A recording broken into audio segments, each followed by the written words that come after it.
Kaum muslimin, hamba-hamba Allah sekalian yang kami muliakan, Dajjal ini akan memasuki seluruh kota-kota besar di dunia, kecuali Mekah dan Madinah dia tidak berhasil memasuki. Kedua kota ini, baik fisiknya tidak bisa masuk ke Mekah Madinah, baik ilmu kekuatan sihirnya dan magicnya tidak bisa masuk ke dalam Mekah dan Madinah. Makanya salah satu kata Nabi, kalau kamu ingin selamat, kamu dengar Dajjal sudah keluar, segeralah hijrah, larilah ke Mekah atau ke Madinah. Jika tidak mampu, ada 5 langkah lain yang diperintahkan Nabi agar selamat dari Dajjal la'natullah alaih. Kaum muslimin yang kami muliakan, Dajjal ini bukanlah makhluk raksasa tinggi besar. Saya waktu di Sydney, saya malu mendengarkan jawaban seorang ustaz kondang di TV, acara live, ditanyakan oleh jemaahnya, apakah itu Dajjal? Oh, katanya, Dajjal itu adalah makhluk yang sangat tinggi besar. Kalau dia masukkan kakinya ke samudra laut yang paling dalam hanya semata kakinya. Waduh.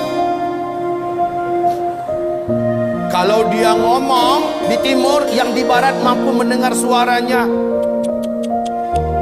Kalau dia kencing di satu kota, banjir satu kota itu.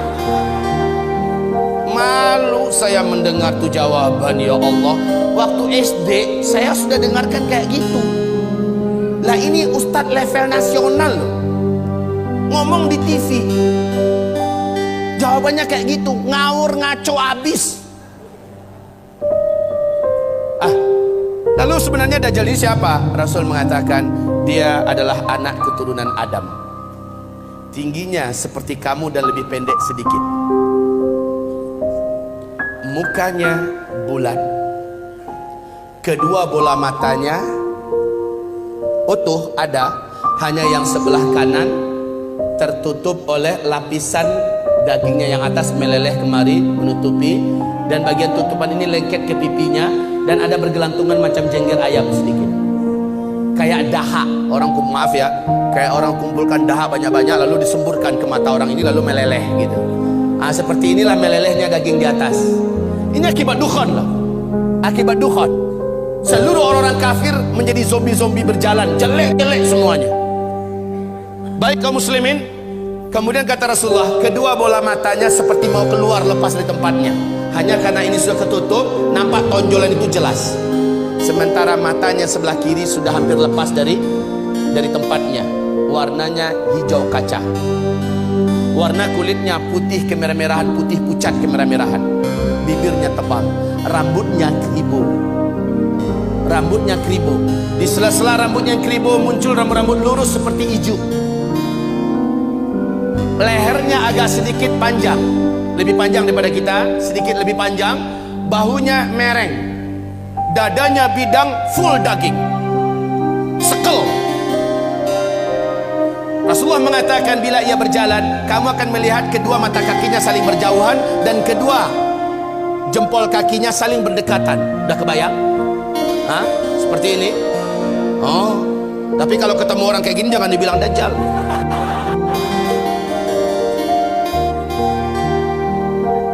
Orang biasa tapi jelek minta ampun, jelek habis. Kaum muslimin, kata Rasulullah berikutnya sallallahu alaihi wasallam,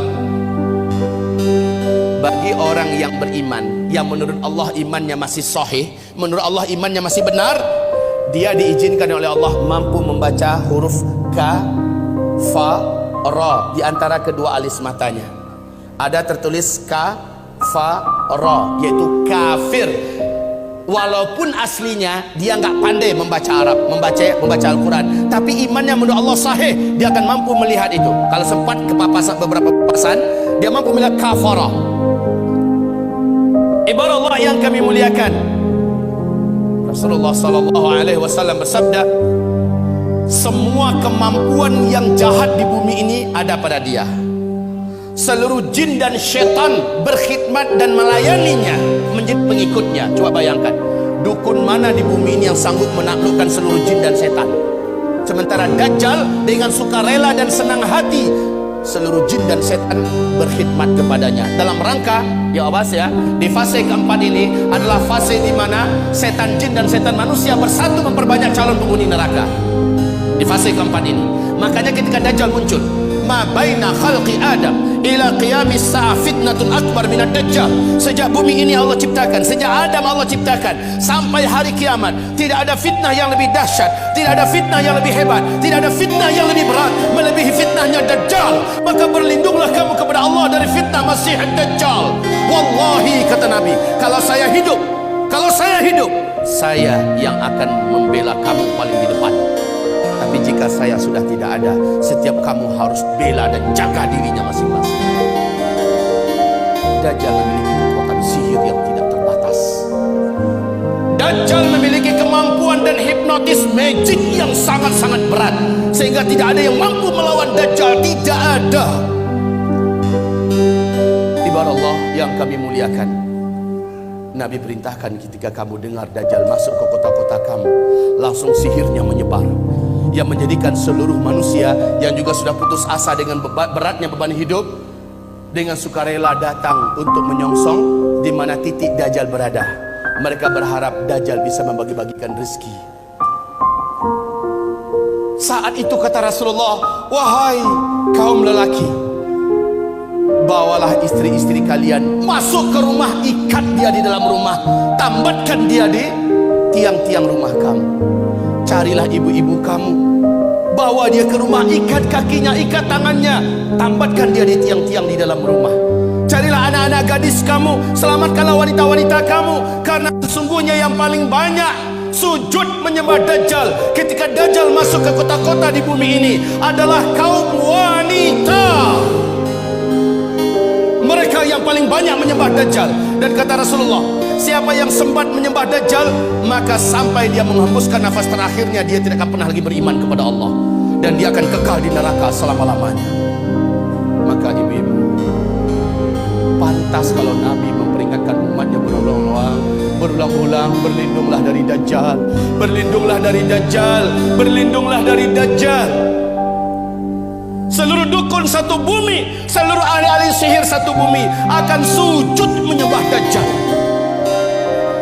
Dengan sihirnya, Dajjal menunjuk ke arah langit. Maka dalam pandangan mata manusia, awan berkumpul berarak dari mana-mana, padahal sudah sekian tahun awan tidak ada di langit. Lalu menurunkan air hujan, padahal hanya Tuhan yang mampu melakukan itu.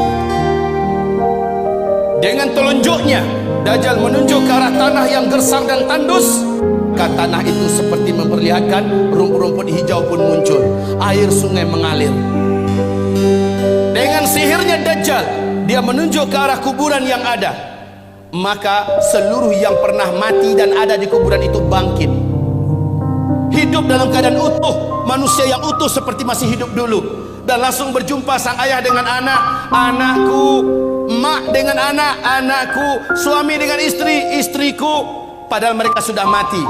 Ternyata terbongkar rahasianya. Rasul mengatakan itu seluruhnya bukanlah orang yang sudah mati, tapi jin-jin dan setan-setan yang menjelma menjadi orang yang dulu pernah hidup, agar menipu orang-orang yang masih hidup ini.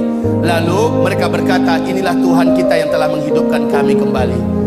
Akhirnya manusia sujud kepadanya. Sungguh sangat dahsyat, Pak. Orang-orang lemah iman, minim amal soleh, dia akan tertipu. Ingat sekali lagi, siapa yang beriman dengan Dajjal, dia tidak akan pernah beriman kepada Allah sampai dia mati. Dia akan menjadi ahli neraka kekal di dalamnya. Sekarang, apakah tanda-tanda Dajjal akan keluar? Ini penting. Sudahkah ada tanda-tanda itu sekarang? Menurut Ibu, sudah ada apa belum? Apa? Sebentar, tolong dibaca hadis yang diriwayatkan, yang diceritakan oleh Fatimah binti Qais radhiyallahu anha. Hadis ini diriwayatkan oleh Imam Muslim dalam kitab sahihnya. Hadis ini diceritakan juga perjalanan Tamim Ad-Dari sebagai seorang kapten kapal dengan 20 anak kapalnya. Mereka diombang-ambingkan oleh ombak laut yang sangat tinggi. Hari gelap, angin sangat kencang, hujan lebat turun, petir menyambar-nyambar. Mereka tidak mampu mengendalikan kapalnya, terdamparlah mereka di salah satu pulau laut Yaman. Satu malaman mereka masih stay di atas kapal. Besok ketika matahari terbit, laut sudah tenang, mereka pun turun ke pulau itu. Kemudian mereka masuk ke dalam pulau, berjumpa dengan seekor binatang, yang binatang tersebut tinggi dan besar, berkaki 4, bulunya lebat hitam. Binatang tersebut dapat berbicara dengan bahasa Arab yang fasih, dan dia memperkenalkan dirinya bernama Jassasah, sehingga hadis ini oleh para ulama ahli hadis disebut dengan hadis Jassasah. Binatang ini ibarat Allah yang kami muliakan memperkenalkan diri. Apa kata Tamim Ad-Dari? Kami ketakutan, kami sangka ini adalah setan wanita yang berwujud binatang ini. Kami takut mau dicelakakannya. Hampir kami lari. Kami dicegat oleh binatang itu. Jangan kalian takut, saya tidak akan mencelakakan kalian. Apakah kalian datang dari Arab? Kami menjawab, iya. Sudah lama saya menanti kedatangan ada yang datang dari Arab. Sesungguhnya seorang lelaki di kuil tua sana sudah sangat lama menanti-nanti kedatangan orang yang datang dari Arab. Dia ingin mendengarkan perkembangan berita terakhir dunia sekarang. Pergilah kalian ke kuil tua itu, jawablah pertanyaan-pertanyaannya. Maka dalam keadaan takut, kata Tamim Ad-Dari, kami lari terbirit-birit meninggalkan binatang ini menuju kuil tua tersebut. Sampai di kuil tua itu, kami terbelalak, mulut menganga melihat pemandangan yang belum pernah kami melihatnya. Seorang lelaki bertubuh gempal, kedua kakinya dirantai dengan rantai yang teramat sangat berat dan besar, rantai besi. Laki-laki ini tergeletak di lantai. Rantai itu bersambung mengikat kedua tangannya. Rantai yang berat besar dari besi. Rantai tersebut menyambung mengikat ke membelenggu lehernya. Lalu dia berkata, kalian tidak usah takut. Apakah kalian datang dari Arab? Kami menjawab, iya. Sudah lama saya menanti kedatangan kalian. Apakah di Arab sudah muncul seorang lelaki yang ummi, mengaku-ngaku menjadi nabi penutup, namanya Ahmad? Kami menjawab, sudah. Ahmad kan salah satu nama Nabi Muhammad SAW. Sudah dekat. Jika begitu, waktunya sudah dekat. Apakah kalian beriman kepadanya? Tamim Ad-Dari menjawab, sebagian kami ada yang beriman kepadanya, sebagian lagi tidak. Sebaiknya kalian beriman, maka selamatlah kalian. Dia bertanya lagi, dijawab. Dia bertanya, dijawab. Apapun pertanyaannya dijawab. Kemudian pertanyaan yang perlu menjadi catatan kita sebagai tanda dia ini akan keluar, ternyata dialah Dajjal. Ternyata dia adalah Dajjal. Dia bertanya tentang dua hal. Tentang pohon kurma baisan. Tamim Ad-Dari berkata, apa yang ingin kalian tanyakan? Pohon kurma baisan itu hari ini masih berbuah enggak? Tamim Ad-Dari menjawab, sekarang masih, buahnya lebat. Lihat saja, sebentar lagi buahnya akan habis. Dan tak lama setelah itu, saya pun lepas. Dia bertanya tentang Danau Tiberias. Dia bertanya tentang Danau Tiberias. Kemudian dijawab. Mana? Dia bertanya tentang Danau Tiberias. Di manakah Danau Tiberias itu? Tahu? Lihat ini yang ada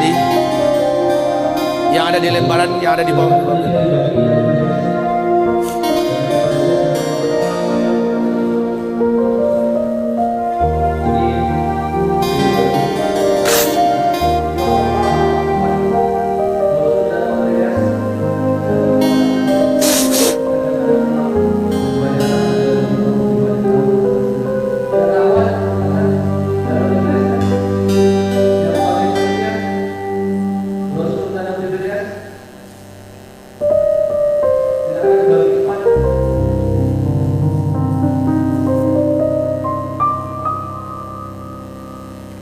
Ayo, waktunya kita tidak lama.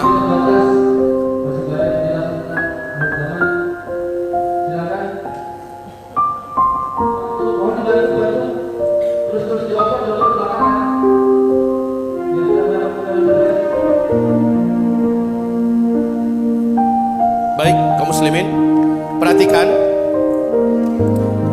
tentang Danau Tiberias. Jadi ada dua pertanyaan si Dajjal ini tentang kebun kurma Baisan. Yang kedua tentang Danau Tiberias. Laki-laki ini berkata, apabila buah kurma di kebun kurma Baisan sudah tidak berbuah, awas, saat itu saya sudah saatnya untuk lepas. Ibu tahu nggak, Bu, di mana kebun kurma Baisan itu? Ibu tahu tidak? Bilang cepat enggak. Pura-pura mikir lagi. Bilang enggak selesai. Ya Pak, kebun kurma Baisan letaknya di negeri Syam. Kalau sekarang ini perbatasan antara Yordania dengan Palestina. Ketahuilah oleh Bapak Ibu semuanya dan bacalah la haula wala quwata illa billah. Bacalah inna lillahi wa inna ilaihi raji'un. Sudah beberapa tahun belakangan ini kebun kurma Baisan sudah tidak berbuah 100%. Batang-batangnya pun cenderung kepada mati dan lapuk. Yang pertama. Yang kedua, laki-laki yang terikat ini yang ternyata adalah Dajjal. Dia bertanya tentang Danau Tiberias. Lalu Tamim Ad-Dari berkata, apanya yang kau ingin tanyakan? Airnya, masih ada air nggak sekarang? Maka dijawab oleh Tamim, airnya banyak. Dan memang Danau Tiberias ini sejak terbentang bumi tidak pernah airnya susut. Airnya full maksimal. Lalu apa kata laki-laki yang terikat itu? Dajjal ini, nanti kalau airnya sudah menyusut, tinggal sedikit, saatnya saya akan mengelilingi seluruh dunia, saya akan masuk seluruh kota-kota, saya akan kuasai manusia. Untuk Bapak Ibu ketahui seluruhnya, sejak tahun 2003 terjadi penyusutan. Lalu 2004 pemerintah Israel secara resmi membuat garis merah. Ternyata, perhatikan ini, perhatikan. Ini apa? Bagus, jawabannya jujur.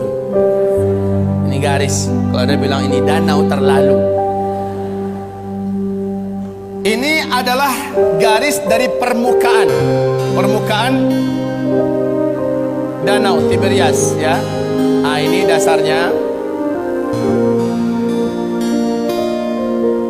Kaum muslimin, sejak 2003 sampai 2013, sejak 2003 sampai 2013, danau ini telah mengalami penyusutan yang sangat signifikan. Padahal kedalaman danau ini hanya 45 meter saja. 45 meter saja. Ya. Dalam hanya hitungan 10 tahun sudah 16 meter menyusut airnya dari permukaan. 16 meter dari kedalaman 45 meter, maknanya sudah lebih 30%. Coba buka YouTube. Buka YouTube, ada di situ acara televisi resmi pemerintahan Israel menyebutkan kepanikan dan ketakutan mereka yang tidak bisa disembunyikan. Sebab apa?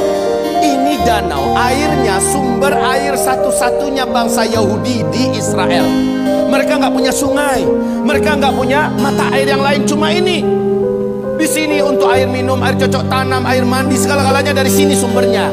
Dan sekarang air itu menyusut. Kaum muslimin yang kami muliakan, 16 meter sudah seperti ini posisinya.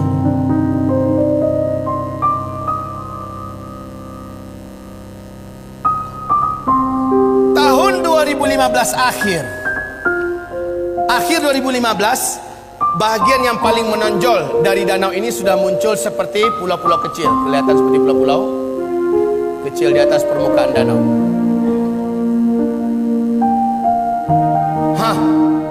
Kondisinya sekarang semakin menyusut. Awas, inilah yang menjadikan Syekh Abdullah bin Abdul Aziz bin Baz, mufti dan ulama besar Arab Saudi, sampai menangis ketika diberitakan kabar tentang perkembangan Danau Tiberias. Lalu apa kata beliau? Hadza zamanu khurujid dajjal. Inilah dia zaman kita, zaman saya, zaman tuan-tuan dan puan-puan semua, zaman bapak ibu dan zaman anak-anak kita masih hidup. Makhluk terlaknat ini akan keluar, Dajjal. La haula wala quwata illa billahil aliyil azim. Penyusutan air ini sangat signifikan. Kecemasan dan ketakutan tidak dapat disembunyikan. Lihat gambarnya. Lihat ini. Dulu airnya masih tinggi. Gambar ini diambil dan kita cetak tahun 2013 ya. Tahun 2013 yang ini. Kondisi sekarang udah beda lagi. Baik kaum muslimin, dia yang belum kebagian tolong dibagi. Kalau enggak nanti minta ambil di luar. Ini kami benarkan untuk dicetak banyak. Silakan cetak banyak-banyak agar umat tahu. Ini dilihat dan hadisnya sangat jelas. Fakta yang tidak dapat disembunyikan, nggak bisa ditutup-tutupi tentang keluar saat dekatnya keluarnya Dajjal. Bapak Ibu, nanti itu ada kotak yang berjalan dari Yamimah. Jadikan sajalah sebagai infak Bapak buat memperbanyak ini kembali dan juga membantu operasional dakwahnya Yamimah. Baik kaum muslimin yang kami muliakan, kita lanjutkan. Lihat kondisi-kondisi yang ada di situ. Ini tahun 2013, 2015 sudah semakin menyusut. Sudah semakin susut airnya. Sekarang negara-negara besar dunia sudah membuat simbol-simbol penyambutan kedatangan Dajjal. Seluruh negara-negara besar di dunia termasuk Arab Saudi.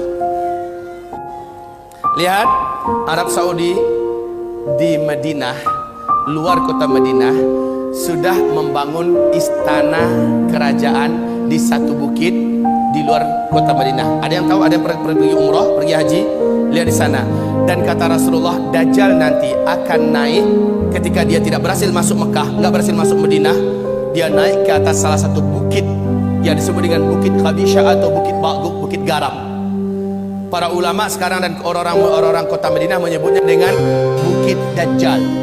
Ternyata ketika Dajjal naik ke atas, dia menunjuk ke arah Masjid Nabawi.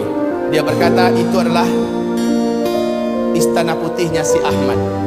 Itu adalah istana putihnya si Ahmad. Ini hadis Rasulullah. Dajjal naik ke atas bukit itu dan menuju ke Masjid Nabawi dan berkata itulah istana putihnya si Ahmad. Dalam keadaan geram, dia hantarkan kakinya 3 kali di atas bukit itu. Maka satu kota Madinah gempa. Akhirnya seluruh orang munafik keluar, orang-orang musyrik keluar dari Madinah dan bergabung dengan Dajjal. Itulah hari bersihnya Madinah dari kaum munafikin dan musyrikin. Kaum muslimin, istana putihnya Muhammad. Ketika Nabi melafazkan hadis itu, Masjid Nabawi macam apa bentuknya? Lantainya aja masih dari pasir, tiang-tiangnya masih dari pohon kurma, belum dikasih dinding. Lotengnya saja, atapnya saja masih dari pelepah kurma. Tapi ketika Dajjal mengatakan itulah istana putihnya si Ahmad, maka lihat keadaan istana putih itu tidak dengan Masjid Nabawi sekarang. Seolah-olah gambaran yang diceritakan oleh Rasulullah tentang ucapan Dajjal terjadinya di masa kita. Ya Allah ya Rabb. Baik kaum muslimin, selanjutnya Rasul bersabda, lihat nanti di kitab kita, tentang hanya seorang bocah remaja lelaki yang Dajjal tak kuasai. Dajjal tak mampu menaklukkannya. Kalau dia ketemu sama orang, ini orang pasti takluk. Sihirnya pasti merubah orang ini. Kemampuan magicnya akan menjadikan orang ini tersilap. Lalu hipnotisnya bisa merubah orang ini. Cuma remaja lelaki ini nggak bisa. Rasul berkata, saat dia lihat remaja itu tetap berdiri tegar di atas kedua kakinya dan dadanya membusung, dia tidak mau sujud kepada Dajjal. Dajjal mendatanginya. Kenapa kamu tidak sujud kepada saya? Seluruh manusia menuhankan saya dan mereka mengakui saya adalah Tuhan. Sujud kamu. Tidak, kata remaja itu. Engkau adalah makhluk Allah. Kening ini hanya sujud untuk Allah Sang Khaliq. Kami tidak akan pernah mau sujud kepada engkau. Maka Dajjal marah, kata Rasulullah. Dia jambak rambut remaja ini, kemudian tangan kanannya memegang gergaji, dibelah duanya kepala itu. Dalam keadaan hidup-hidup dibelah duanya. Seremaja sakarat, terbelahlah kepalanya, meninggal dunia dalam keadaan bertauhid. Terbelah sampai ke lehernya dan ke dadanya, dia pun terjatuh, darah bersimbah di lantai. Dia menjadi mayat. Dajjal mengelilingi 1 kali putaran sambil membaca mantra-mantra khusus. Setelah itu Dajjal menunjuk ke arah mayat remaja laki-laki ini. Qum, bangkitlah kamu, hiduplah kamu. Kalau selama ini Dajjal hanya dengan permainan sihirnya, tapi kali ini memang betul-betul Allah izinkan Dajjal bisa menghidupkannya kembali. Dan Allah izinkan tubuh yang tadi terbelah kembali bertaut. Bukan ilmu rawa rontek ya. kembali bertaut, bersatu, dan kepalanya juga. Kemudian remaja ini bangkit.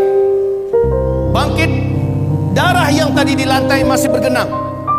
Tubuh yang tadi berlumuran darah masih saja basah dengan lumuran darah. Tapi remaja ini sudah utuh dan dia berdiri seperti awal.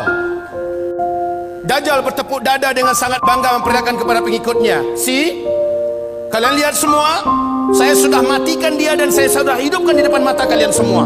Makin mantap iman mereka. Sementara si remaja ini lain lagi. Loh, ente kenapa masih belum sujud pada saya?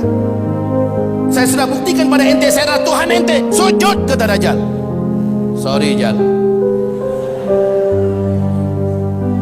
justru dengan yang kamu lakukan pada saya sekarang makin memantapkan iman saya. Kamu asli Dajjal. Saya baca hadis Rasulullah, Dajjal akan membunuh seorang lelaki yang tidak mau, seorang remaja lelaki yang tidak mau tunduk kepadanya, kemudian menghidupkannya kembali. Tapi ada lanjutan dari hadis Nabi, ente tak akan mampu lagi membunuh saya kali kedua. Dan sejak hari ini ente tak akan mampu membunuh siapapun saja manusia. Kemampuan ente sudah diangkat oleh Allah. Hai manusia, sadarlah kalian, ini Dajjal. Dajjal marah, ingin membunuhnya kembali, memang hilang kemampuannya. Nah, kaum muslimin, hamba-hamba Allah yang kami muliakan, remaja lelaki dalam ilmu sosial, hitungan remaja itu usianya, ilmu sosial loh ya, belasan tahun Pak. 12, 13, 14, 15, 16. Ada yang berselisih di usia 17. Ini usia remaja dalam hitungan ilmu sosial. Bapak Ibu dengar tidak berita yang mengguncang dunia Arab, sampai seluruh TV-TV Arab memuat berita ini yang masih ada di YouTube. Wawancara eksklusif yang disebarkan di televisi Arab yang saya tonton langsung adalah di Qatar TV, bahwa masuk tahun ke-13 sekarang telah lahir seorang bocah atau bayi laki-laki di Palestina. Bayi ini dapat berbicara dengan bahasa Arab Fusha 1 kali sebaik dia baru saja keluar, baru saja lahir dia berbicara. Habis itu dia normal seperti bayi-bayi pada umumnya. Apa kata bayi laki-laki ini? Berbicara dengan bahasa Arab yang fasih. Dia berkata, tolong terjemahkan kalau ada yang tahu. Ana rajulun sayaqtuluni Dajjal wala yaqtulu ba'di ahadan abada atau kama qala. Ada yang bisa menerjemahkan? Hah? Bilang saja enggak ya. Oke, sama-sama kita terjemahkan. Ana apa? Itu bisa. Rajulun, seorang lelaki, sayaqtuluni Dajjal, yang nanti akan dibunuh oleh Dajjal. Wala yaqtulu ba'di ahadan abada. Setelah saya, Dajjal tak sanggup membunuh siapapun saja lagi selama-lamanya. Kemudian dia normal menjadi lelaki, bayi pada umumnya. Jika berita ini betul-betul terjadi, kalau beritanya benar, saya sudah menyaksikan sendiri di TV-TV Arab, pernah di YouTube juga masih ada disimpan, filenya masih bisa kita tonton Pak ya. Cuma jika berita ini benar, semakin menguatkan bahwa Dajjal memang sudah saatnya keluar.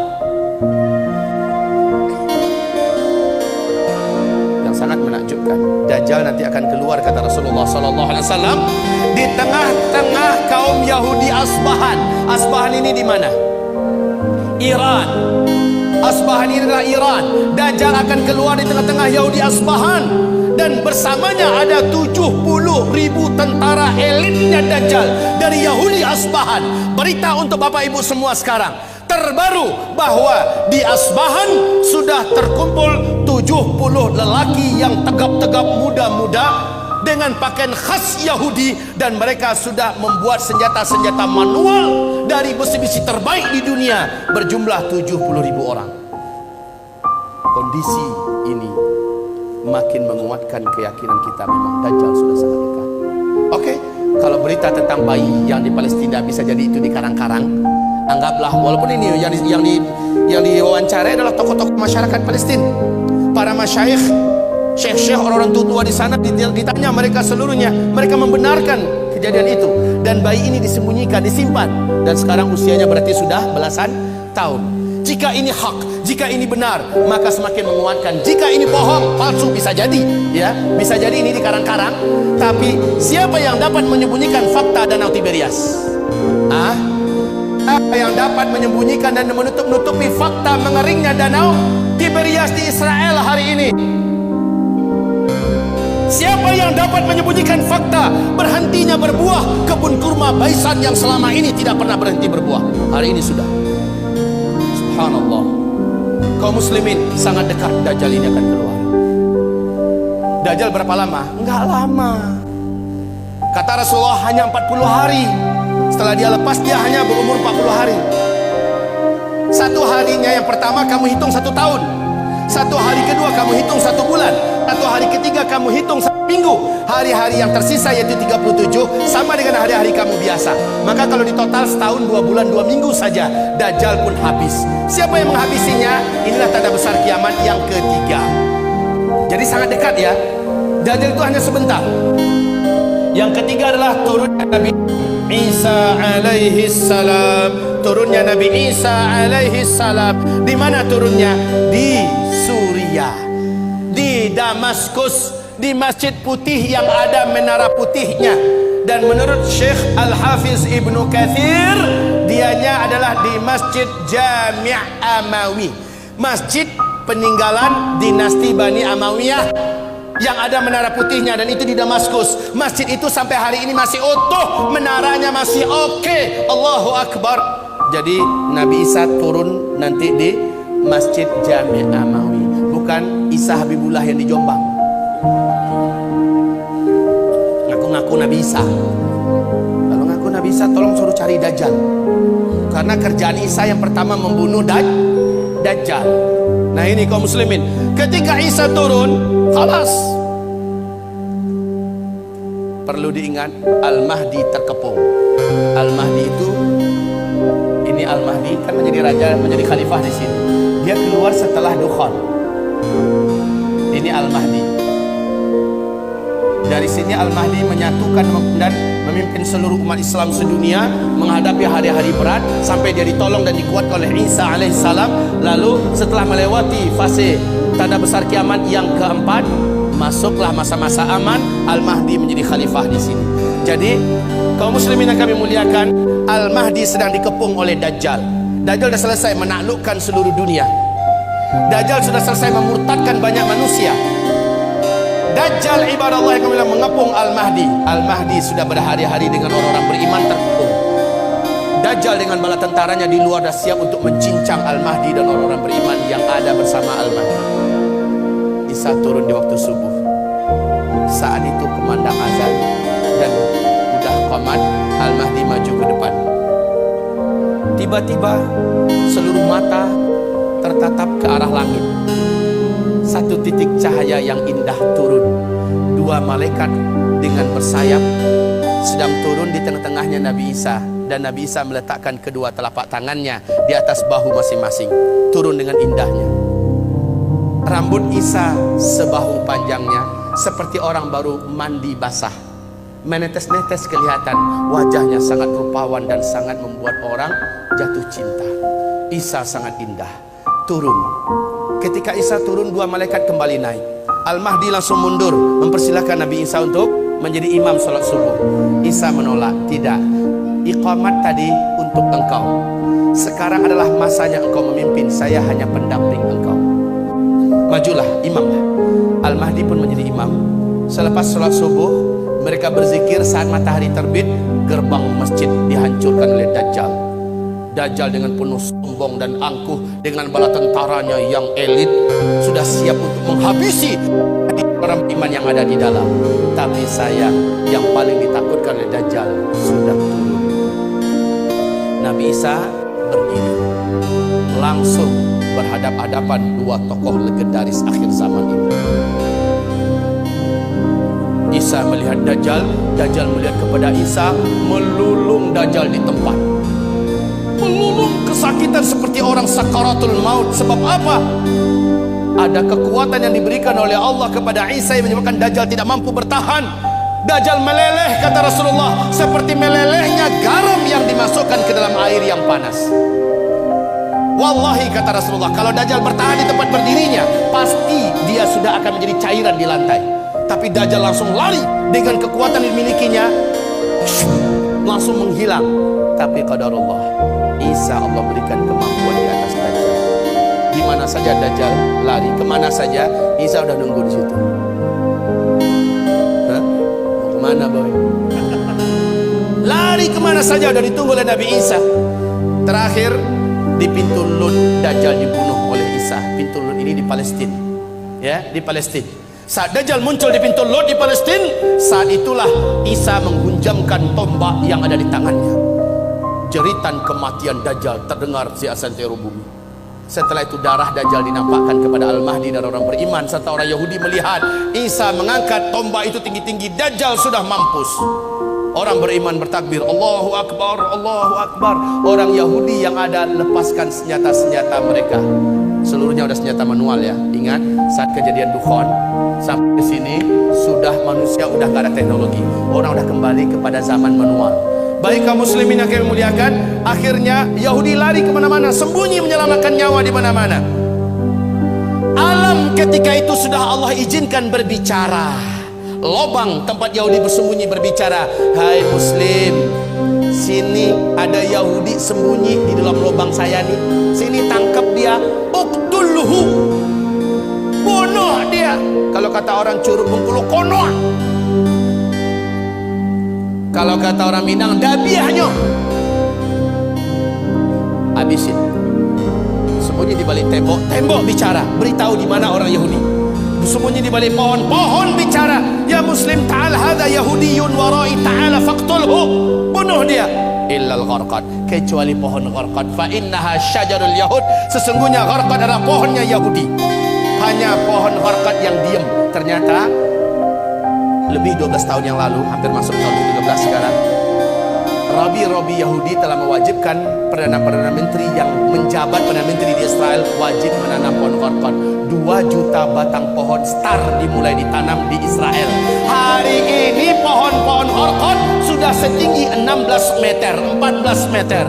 Masya Allah, udah siap untuk melindungi orang ya Yahudi. Lah masalahnya hadisnya kan udah bocor duluan. Orang beriman kan udah tahu kemana Yahudi sembunyi terakhir, ya kan? Mereka tinggal bawa senjata ke kebun pohon gharqad. Lihat, ada kutu satu sembunyi.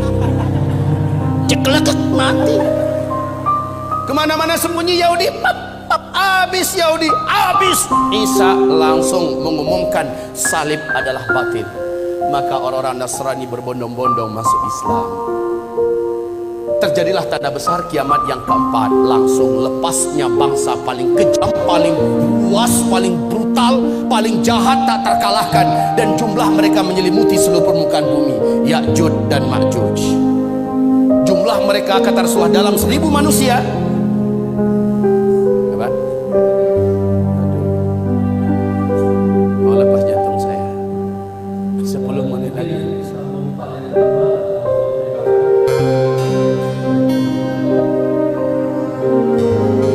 Ini memang benar Bapak Ibu, ini baru setengah sesi, baru setengah, ya. Nggak terasa udah hampir 2 jam kan?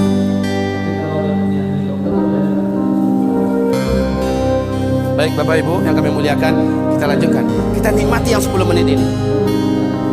Gimana Pak?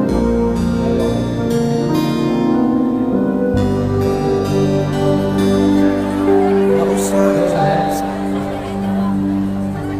Ya. Bu, jangan marah ke saya Bu. Di Bandung ini pesawat satu-satunya hanya jam 12 lewat 55 ke Padang. Masih lama, iya. Pas jam 12 aja lah saya pulang ya. Habis itu kata Ustaz Rijal, pakai helikopter antarin saya pulang. Baik. Kita teruskan. Baik hamba-hamba Allah, ini menandakan akan ada pertemuan kedua. Ini menandakan akan ada pertemuan kedua, insya Allah. Mari kita lanjutkan. Sebentar, kita nikmati yang 10 menit nih. Ayo fokus, kembali fokus. Baik, kaum muslimin yang kami muliakan, Ya'juj dan Ma'juj ini jumlahnya kata Rasulullah, seluruh daratan gurun Sahara dan tanah yang seluas-luasnya di Jazirah Arab, di negeri Syam, Khurasan, ya, seluruhnya akan tertutupi oleh banyaknya jumlah Ya'juj dan Ma'juj. Ya'juj Ma'juj ini adalah anak cucu Adam juga, manusia, tetapi yang ditaklukkan oleh Iskandar atau disebut dengan Dzulqarnain, Iskandar yang agung. Kaum muslimin, setiap 1000 manusia jumlah mereka 999 orang. Satunya adalah kamu. Saking banyaknya sehingga Allah mengatakan, hai Isa, hari ini tidak ada yang mampu mengalahkan Ya'juj dan Ma'juj. Bawalah hamba-hambaku bersamamu, bawalah mereka lari ke atas gunung Tursina. Saat orang-orang beriman bersama Nabi Isa Al-Mahdi sampai di atas gunung Tursina, apa yang terjadi berikutnya? La haula wala quwata illa billah. Allah gaibkan mereka dari jangkauan Ya'juj dan Ma'juj, sebagaimana selama ini Ya'juj dan Ma'juj digaibkan oleh Allah sehingga tidak mampu menembus kehidupan sebelum waktunya. Kaum muslimin yang kami muliakan, singkatnya Allah yang hancurkan Ya'juj dan Ma'juj. Sehabis itu baru manusia masuk masa-masa aman. Cuma masa ini tidak lama, kata Rasulullah. Masa ini hanya berlangsung dari 7 tahun. Ini adalah masa Al-Mahdi memimpin. 8 atau tahun ke-9-nya Al-Qahtani. Berarti maksimal hanya 9 tahun saja masa-masa aman ini. Khilafah tegak itu nggak lama, nggak pakai ribuan tahun lagi, nggak pakai ratusan tahun, tapi hanya paling lama 9 tahun. Di sini jumlah laki-laki 1 berbanding 50 wanita. Kemana perginya kaum laki-laki? Di sini banyak Allah cabut nyawa lelaki di muka bumi. Saat fase kelima yang nggak lama lagi ini, insya Allah jumlah laki 1 berbanding 50. Jangan macam-macam pikiran. Poligami. Udah nggak kepikiran, percayalah. Yang pertama, bapak udah banyak nggak ada. Ya. Yang kedua, saat itu kalaupun masih hidup, insya Allah fikir bahwa full memikirkan amal soleh dan ibadah yang kuat sekuat-kuatnya kepada Allah Subhanahu wa ta'ala. Ibarat Allah yang kami muliakan, ini dah 10 tanda besar kiamat. Oh ya, yang ke-7 belum ya? Ini Ya'juj dan Ma'juj. Ya'juj dan Ma'juj. Saya singkatkan, di sini tanda besar kiamat yang kelima, yaitu matahari terbit dari sebelah barat. Kemudian yang keenam, keluarnya binatang raksasa dari dalam perut bumi yang Allah ceritakan dalam Al-Quran. Binatang ini Allah sebut dengan sebutan Dabbatul Ardi. Berkaki banyak, bertangan banyak, dapat berbicara dengan manusia, membawa cincin Nabi Sulaiman, tongkat Nabi Musa.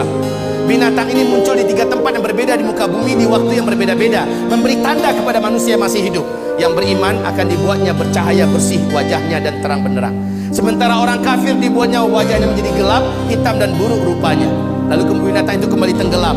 Barulah setelah itu tanda besar kiamat yang ke-7, bertiup angin lembut kematian dari timur, atau dalam hadis Nabi mengatakan dari negeri Yaman. Ya, angin lembut kematian. Saya singkat saja, ALK, angin lembut kematian. Yang wafat oleh angin ini hanyalah orang yang beriman saja. Walaupun imannya seujung kuku, kata Nabi, dia hanya kenal dengan Allah dan percaya Allah itu ada, maka dia akan dijemput oleh angin ini. Saat dia tersentuh oleh angin tersebut, walaupun dia di dalam gua, walaupun dia di atas gunung, ada di lembah, ada di pulau, angin tersebut akan sampai ke sana. Saat terhirup olehnya angin itu, saat tersentuh dia oleh angin itu, dia pun tergeletak di tempat, meninggal di situ. Serentak satu muka bumi, umat Nabi Muhammad meninggal dunia. Inilah tanda besar kiamat yang ke-7.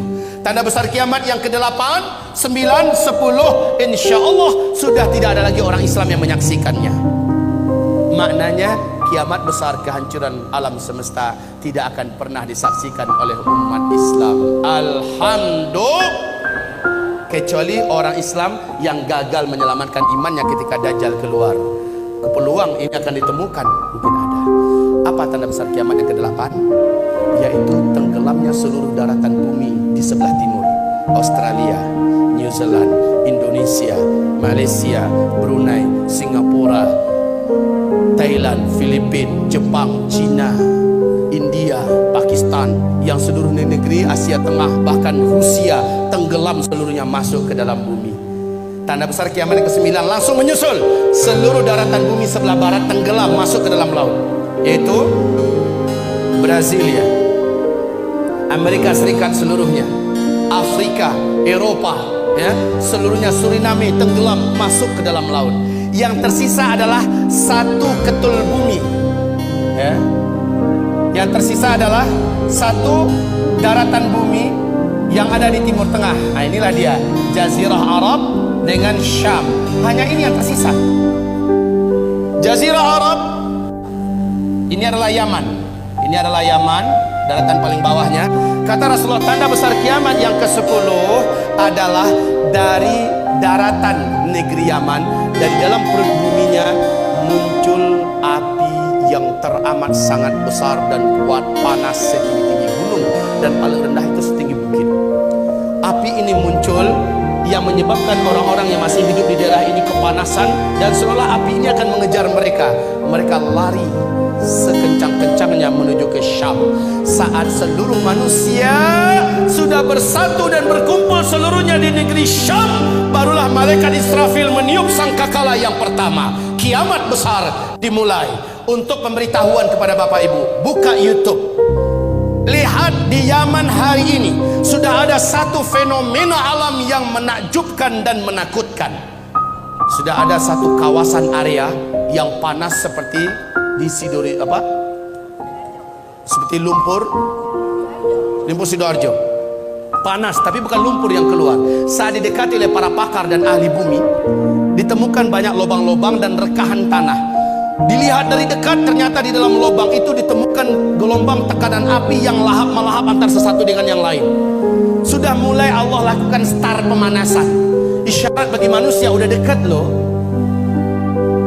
Tanda ke-10 kiamat, tanda besar kiamat ke-10, sudah Allah nampakkan isyaratnya sekarang. Memang belum keluar apinya, tetapi sudah ditemukan sumber energi api itu, yang sampai hari ini belum dapat diputuskan berapa kekuatan daripada energi api yang ada dalam perut bumi di negeri Yaman, yang hari ini sudah mulai ditemukan. Kaum muslimin, sudah sangat dekat. Apabila ini saya sampaikan, karena waktunya sudah habis, apabila ini saya sampaikan, masih ada setengah lagi ya, masih ada setengah lagi. Dan ini yang terpenting, ini sengaja saya kosongkan, padahal disinilah uraian yang paling strategis. Inilah yang paling inti.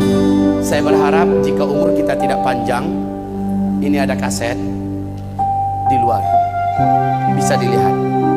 Kemudian jika tidak ada, di YouTube tulis saja nama saya Zulkifli Muhammad Ali.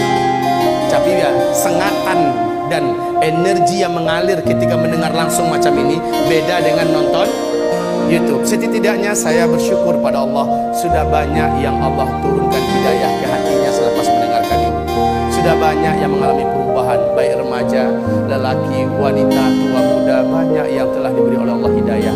Kaum muslimin, saya menyampaikan ini bukan untuk membuat semangat hidup Bapak Ibu jadi kendor, pulang-pulang udah kayak gini bahunya. Bukan.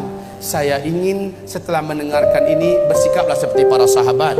Sahabat setelah mendengarkan uraian akhir zaman dari Rasulullah, mereka bersikap sangat menakjubkan. Kalau begitu, waktu sudah tidak lama lagi tersedia. Umur saya yang ada juga sudah tidak lama lagi ada. Maka dengan waktu yang masih hidup ini, keadaannya masih aman ini, saya akan pastikan saya harus banyak amalnya. Harus berat timbangan amal soleh saya di akhirat. Apalagi Bapak Ibu yang akan menghadapi huru hara yang teramat sangat berat. Orang yang beriman yang amal solehnya banyak loh yang akan selamat ketika Dajjal keluar. Hanya orang beriman yang amal solehnya yang kuat yang akan diselamatkan oleh Allah. Ketika dukhan terjadi, hanya orang beriman yang beramal soleh lah yang diselamatkan oleh Allah Subhanahu wa taala. Banyak petaka-petaka menjelang ini yang belum saya uraikan sekarang. Hanya orang beriman yang beramal soleh. Wahai tuan-tuan yang mulia, wahai Bapak Ibu sekalian yang saya cintai, mendengarkan uraian ini berkatlah saya harus berubah. Saya harus menjadi lelaki yang lebih soleh, suami yang lebih bertanggung jawab, orang bekerja yang lebih jujur dan lebih amanah. Jangan sampai mendengarkan pengajian ini langsung buat resign, surat pengunduran diri, mengingat, menimbang dan memutuskan. Jangan, justru dirubah. Semua yang dijalani dalam hidup ini teruskan, tapi mindsetnya dirubah. Hayya 'alas shalah. Dimanapun berada, jika Allah memanggil, kecilkan semua yang lain. Menujulah ke masjid, berjemaah salat lima waktu. Al-Quran, akrabkan diri, bacalah Al-Quran. Kalau ketika Al-Qurannya ada, kalau tidak yang hafal di mulut, sering-seringkan membacanya. Hafalkan dari sekarang surat Al-Kahfi 10 ayat pertama atau 10 ayat terakhir, karena ayat ini menjadikan kita tidak mampu ditembus oleh Dajjal, baik sihirnya, kekuatannya, dan bahkan kita tidak akan nampak oleh Dajjal kalau kita membaca surah Al-Kahfi. Sebab Allah melindungi pemuda-pemuda Kahfi dari incaran dan kejaran penguasa zalim. Allah lindungi mereka, makanya dijadikan surah Al-Kahfi surat yang harus dihafal. Baik, dan seterusnya insya Allah kita bertemu kembali. Semoga sahabat Yamimah bekerjasama dengan pengurusi DKM Masjid Istiqomah ini agar pertemuan kedua nanti bisa dilanjutkan. Bertekad hadir ya Bu ya, bertekad hadir Pak. Apapun kegiatannya pastikan saya harus datang kembali, karena sesi kedua adalah ini yang paling menentukan. Inilah uraian sejati. Kalau tadi adalah pengantar, tetapi itu pun sudah bisa menggigit Bapak Ibu. Baik, demikian saja. Mohon maaf, saya minta maaf tidak bisa berumah tamah dengan Bapak Ibu saat sekarang ini. Ke depan jangan lagi jadwalnya di mana saya akan pulang hari itu ya. Baik, insya Allah saya siap. Pokoknya ke depan itu besok 2 hari 3 hari baru saya pulang, jadi bisa berlama-lama kita. Demikianlah dari saya. Nastaghfiruka ya Allah wa natubu ilaik. Buku ini senantiasa saya bawa kemanapun saya ceramah. Zikir akhir zaman, di dalamnya memuat dalil-dalil tentang kejadian ini, baik dari ayat, dari hadis-hadis Nabi, dan yang paling penting dari kitab Zikir Akhir Zaman. Di dalam kitab ini memuat semua perlindungan-perlindungan yang diperintahkan Nabi. Ketika terjadi dukhan, kamu amalkan ini dan segera baca ini. Ketika keluar Dajjal, kan tadi ada 6 cara selamat dari Dajjal, ada di kitab kita Zikir Akhir Zaman. Sementara ensiklopedi akhir zaman khusus kitab ilmiah terlengkap, tetapi di dalamnya tidak ada tentang amalan-amalan perlindungan akhir zaman. Beda dengan di kitab Zikir Akhir Zaman. Sebagai rekomendasi saya buat umat, karena banyak Ustaz, bagaimana cara mendapatkan kitab ini, bagaimana cara mendapatkan, banyak pertanyaan begitu. Nah, mumpung ada, tolong didapatkan dan dibaca. Pertemuan berikutnya jadi enak.